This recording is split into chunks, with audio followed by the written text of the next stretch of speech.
Football, just complimentary offense, defense, special teams, take care of the football, take it away, all the good stuff, you know. Well, it's Mother's Day. I know your mom, Jody, is in attendance. How special of an opportunity is this to play the game you love on Mother's Day? It's awesome. I'm just so grateful that my mom was able to come out, you know, spend her Mother's Day to come here and watch me play, and just wish a happy Mother's Day to her and all the mothers out there. Awesome. Thank you. Good luck. Jack Plummer said, despite the loss last week, his mom looks on. He feels like he had the very best game that he's played so far from an individual standpoint. Now, he said, look, we need to win these games. We're ready to get this game going, and they're anxious for the opportunities. Anthony Becht and Kevin Sumlin are looking forward to seeing what their two teams have. It's a critical game tonight.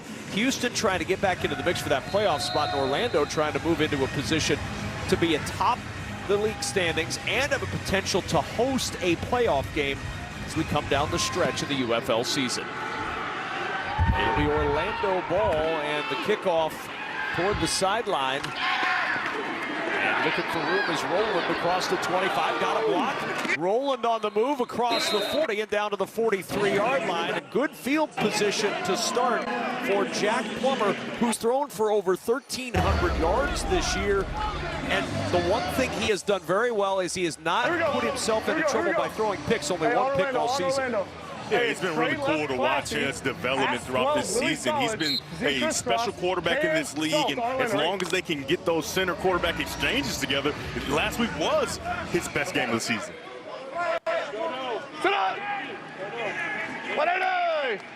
From the 43-yard line on first down. Jay Sean Corbin is the back. Plummer to throw. Looking to the left side, and it's incomplete. Elijah Badger, the intended receiver, and it's second down and 10. And for Jack Plummer, no picks in his last 143 attempts now. The former undrafted rookie with the Carolina Panthers in 2024 spent that year on the practice squad, and a young man who has designs on getting back to the National Football League level, as do most of the guys in the UFL, and Jack Plummer has really played a solid season here in the UFL. Booty. Yeah, here we go. Second down and 10. Corbin again, the setback. And Corbin with the carry over the right side, and he's going to get a couple. Out near the 47-yard line, and Devin, your players to watch when Orlando has the ball. Yeah, you look out for Elijah Badger and Chris Rowland. I call him Mr. Inside and Mr. Outside. Badger on the outside, he does his damage, and then Rowland on the inside. And then Quentin Newsom has been a playmaker on this defense. You got to know where he is at all time. And for Malik Fisher, you have to find a way to keep Plummer uncomfortable in that pocket. Third down and 8. Lace it on. We're good. Here we go. Orlando's up. Third and 8. Plummer to the 8. Pressure comes, and down he goes. Plummer is sacked. The pass rush gets to him, and Houston's defense forcing a 3-and-out.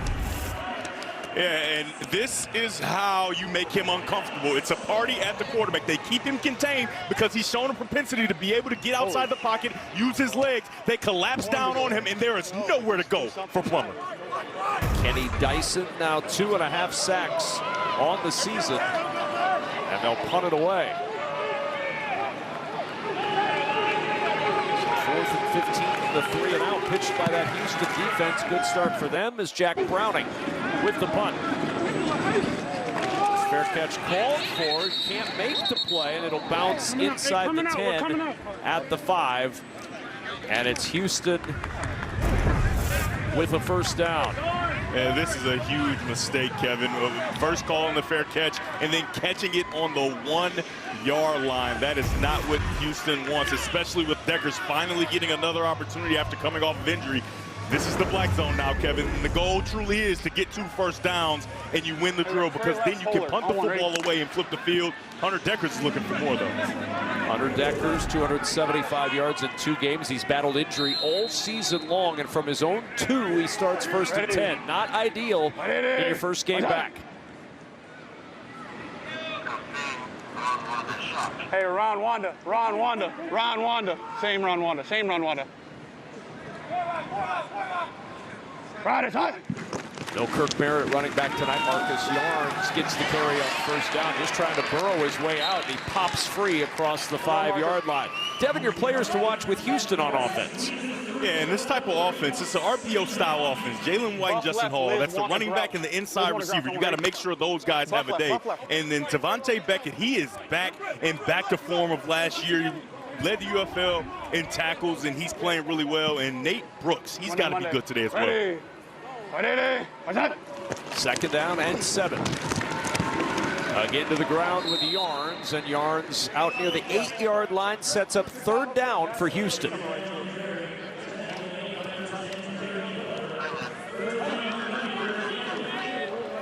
Just trying to get a first down here, Devin. Give Kevin Sullivan's offense a little opportunity and give his punter a little room to punt if they cannot get that first down. And on 3rd and 4 here, Nate Brooks is the guy that I would attack down to bottom of your screen. He's getting extra playing time because Abraham is out. 3rd and 4. Deckers to the air for the first time, and a completion with a first down and more. Out near the 25-yard line goes Yarns. And a big first down for the Gamblers. 17 yards. You got most of the defense in zone, but they don't have anybody in the flat. A nice recognition by Deckers to find his running back leaking out. That immediate running back route allows for a quick completion. The ball's a bit behind. Remember, he's coming off of injury. Good enough way to help your quarterback and get a first down. First down from the 25. They swing it out to Lawrence Keys the third, and Keys picks up 9. The tackle made by Nate Brooks. It's second down and 1. There's the offensive coordinator, Eric Price, hoping to get this offense chugging. It has been a struggle offensively this year to put points on the board, Devin. Yeah, when I talked to him, he was excited about the toys that he has to play with. And by toys, I mean Hunter Deckers and John Rice Plumlee. 2 guys with a nice skill set that is really tailor-made for this league. Second down and a yard. Deckers on the roll, and the completion out near midfield and beyond. Some room to run after the stiff arm and all the way down to the Orlando 40-yard line. Good run after catch, and the first down for Jalen Moreno-Cropper. Yeah, and this is really encouraging because not only is Deckers outside the pocket using his legs, but also he could have run and get that first down. But he trusts that throwing arm good enough that he can make that throw, and it allows for a much bigger play than he would have had he run the football. After the 27-yard gain from the 39-yard line of Orlando, first down. And Deckers will set it up to Marcus Major, and a flag down as well as Major's down near the line of scrimmage. How was it? Yeah. He's just the linebacker just sitting right there. If you want to throw a kick, good. Hey. Double left Alaska. Double left Alaska on 180. They picked up that flag. Ready. 180. My God.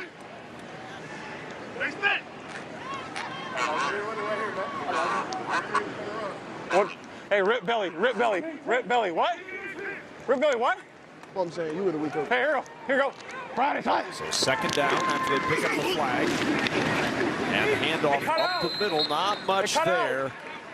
And Donnie Abraham's defense, a chance, Devin, to come up with a big stop here on 3rd and force a long field goal try. Yeah, and they are a really good team on 3rd down. They're first in the league, just allowing 31.9% conversion rate, and that's where they make their money. They bend, but they don't break it on 3rd down. They bow their necks and stand tall. Monday. One of the best rush defenses in the UFL, the best scoring defense in the UFL. 3rd down and 10. As Deckers under some heat, gets rid of the football to avoid the sack. He had Caden Davis over the middle. That's a pretty good play by Deckers. If he takes that sack, Dev, there's no chance at a field goal. Take a look at this spin move in the middle, just going back to Deckers, and Deckers has no chance because he thinks he's blocked, right? He's blocked initially, and then he gives a nice ballerina spin to get to the quarterback. Outstanding job by pick number 97, Isaiah Mack. So on comes John Hoyland for the field goal, try to give Houston the lead. A 55-yard attempt. And flags fly, movement early up front on 4th and 8.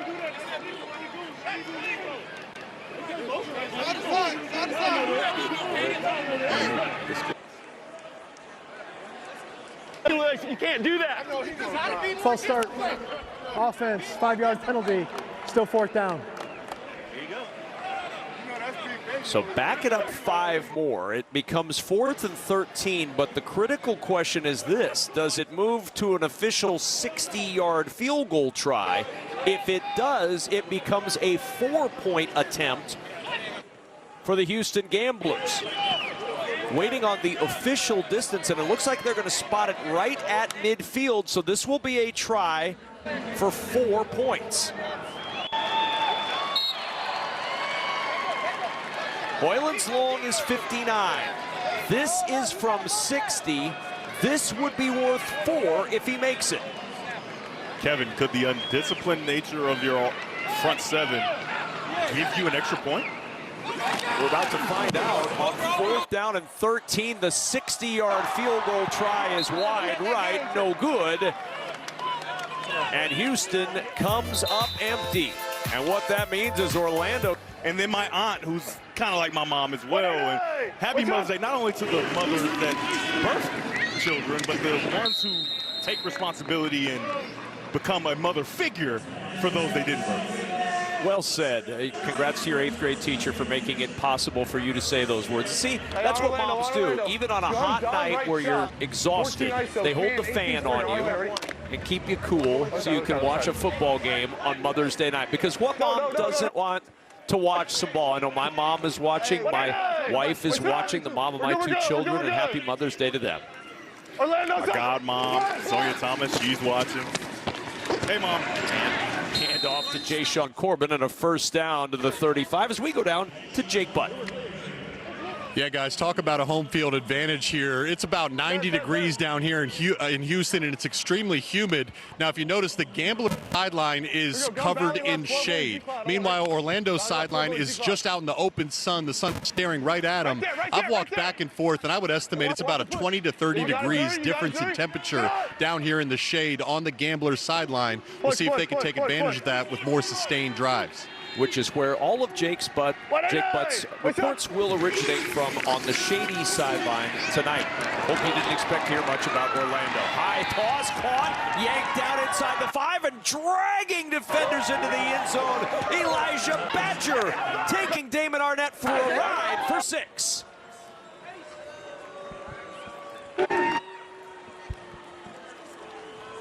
This is so good by Plummer. You're going to see Badger coming into your screen from the right, but he fakes the opposite way, has to pump, relocate the football, and puts it on the face of Badger, and nice hands by him, but then it's all Badger. Strike. He's pulling him into the end zone. Outstanding job reloading that arm and making the throw perfect to Badger. Left, middle, go left. Middle, go left. Kevin, this is part of why they talked about we're not panicking, right? Because they know they are a good football team, especially offensively with their quarterback and wide receiver connections. That's Mr. Outside that scored that touchdown, Elijah Badger. Yes. And the extra point tacked on makes it 7-0. Jack, kitty side of the field, he's nowhere near the team that just scored the touchdown because he's got important things to report on from over there, Devin Gardner. He doesn't want to be covering Kevin, Orlando. Listen, I'm just telling you, if he gets in the sun, the mic is going to slip out of his hand the entire game. He's the sweatiest man on the planet. He does have a backup shirt today. I've seen Jake in full sweats, like just sweating all over the place in 50-degree weather. I'm just telling you. You guys were teammates. I'm sure you've seen it in all kinds of weather, and now ball off the tee for a 2nd time. Yeah. One last chance. Hey, it's easy for you guys to crack jokes up in that air conditioning now, all right? It's hot down here. Hey, all I know is that we cover both sides equally unless one is in 30-degree warmer sunlight. From the 5-yard line. Here come the Gamblers on the return and twisted down short of the 30 is Lawrence Keys III. Well, the quarterback carousel has been on full swing this season for Houston. Week 1, it was Nolan Henderson. He got benched for Hunter Deckers. Week 2, Deckers got injured. Henderson got the win. He was hurt. How about Week 3? Taulia Tagovailoa got the start. Week 4, Taulia and Henderson both played in a loss. Week 5, all Henderson in a win. Last week, Henderson and Taulia both left with injuries. Now Taulia no longer on the squad. Today it's Hunter Deckers. Expect to see John Rice Plumlee as well in this game. Deckers on first down, a strike for another first down and a pickup of 11 to Jalen Moreno-Cropper. And there is John Rice Plumlee, who has yet to play this season. You see his numbers at UCF. He was just on the Steelers roster. And Kevin Sumlin was very excited about. These are the two quarterbacks that they had originally envisioned for their team. They drafted them 1-2, and you can see why he likes Deckers. Deckers is making plays, he's avoiding pressure, and he's finding open receivers like Jalen White under some heat to get the first down. Creativity is a part of his skill set. You can see him reverse out, and then he gives a little jump pass with the left hand going right. And a nice catch there by White to snag that ball that was a bit behind him and pick up a first down. And he gets 13 yards on the play. Deckers back to the air and to the sideline again for Jalen Moreno-Cropper. It's about half the yardage he needed on his way towards the 40-yard line, and it's second down. You can see on that last play, Hunter Deckers is a bigger quarterback, nice and strong. However, he's got a little bit of a nimble asset to his game, and he used it on that last play to pick up a first down. Remember, that shoulder was injured a few weeks ago. How healthy is he when he gets hit? He hasn't been hit to this point in the game.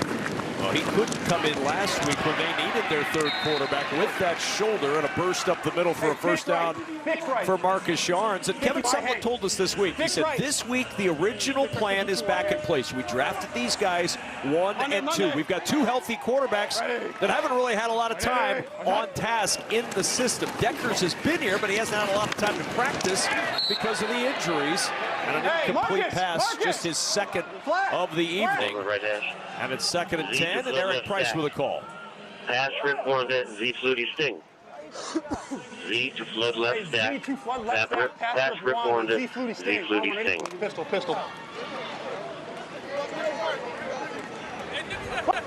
the pistol on 2nd and 10. Oh, well. Ready. Watch out. And on 2nd and 10. Deckers with pressure in his face throws that one away, and it's 3rd and 10 as we listen into the play call. Here we go. Come on. We're good. 11 personnel. 11. We're going to go Trey right open bunch. F right. 22 F read X Denver. Trey right open bunch. F right 22 F Denver right. X read on 180. 22 F read X Denver.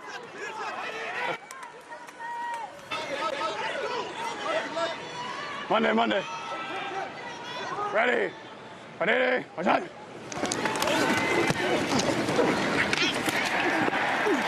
Deckers with a completion for the first down. Stood in there. Good pickup by his line with that pressure coming, Devin Gardner, and he found Justin Hall to move the chains. Absolutely. There's so much cushion and space between he and the defender that first down is picked up, and he didn't even have to get yards after the catch. So if you're Orlando, you want to choke up on these wide receivers and make it a little more difficult than that. Nice pickup by Deckers. First down, another completion. Deckers getting a lot done on first down as Eric Price calls the play. And this is what I saw when I went to practice a couple weeks ago. He's able to throw the football. One to Indy. Trey left, same run, one to Indy. 9 for 12, 105 yards for Deckers in this first quarter.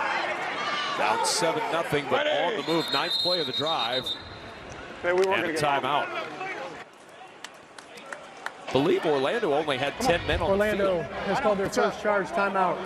30 seconds in length. Okay. Play out. He's our nickel. And Kevin, they're having a hard time stopping this offense with 11. So if they're going to stop the Camels from getting in zone, I imagine they would need to get that extra guy on the field. Well, it's been impressive to see what Houston has done, at least early, against a defense in Orlando that has been consistently atop the UFL in almost every category this year. And when you're watching Hunter Deckers operate, you can kind of see why he was a high pick for this team and why they had so much confidence in him. If he can stay healthy, he is a really good option, one of the better quarterbacks because of his ability to not only throw the football down the field and push it down the field, but also his ability to create with his legs and be an active runner in the offense. Ready. Not. First down and 10. Not much up the middle for Jalen White as we check in with Jake Butt. Guys, just to go back to the weather, I think these longer sustained drives really favor the Gamblers' offense, and especially going forward in this game. For Orlando, there's just no escaping this sun. Even in between drives, they're going back to their sideline where the sun is beating down on them. The Gamblers really have a chance to wear on this Orlando defense early. This report coming from the shaded sideline. Second down and 10. Deckers to the sideline. It is caught and out of bounds at the 5. Goes Lawrence Keys the third, and it'll be a touchdown. Yeah, and a lot of times you think you go RPO and allow Deckers to get on the edge and run. However, you want to protect him from getting hit unnecessarily, right? So I would go to RPO where you block the end, and it's either a handoff to the running back or a pass to a wide receiver. Inside the 2, they can get that first down. Leo. Right, attack. Deckers to the end zone. It's deflected away. Brandon Sebastian got a hand on it to keep it out of the midst of Jalen Moreno-Cropper, and it's fourth down. I mean, this guy's got to have for a much shorter field goal try than the 60-yarder earlier for John Hoyland. And Houston with 3 on the board. So a 7-3 ball game, 1:28 remaining in this